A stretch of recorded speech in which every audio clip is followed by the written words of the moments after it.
ኦሪት ዘፍጥረት ምዕራፍ 39 ዮሴፍ ግን ወደ ግብፅ ወረደ።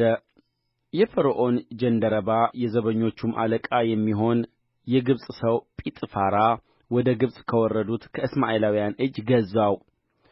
እግዚአብሔር ከዮሴፍ ጋር ነበረ፣ ሥራውም የተከናወነለት ሰው ሆነ።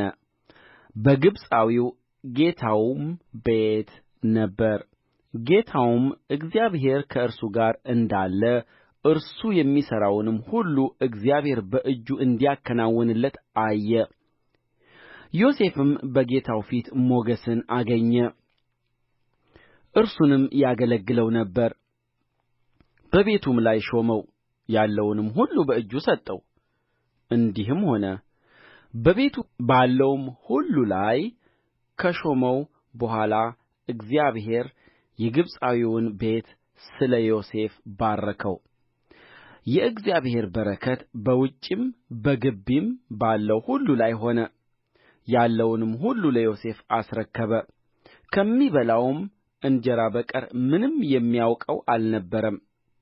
የዮሴፍም ፊት መልከ መልካምና ውብ ነበረ።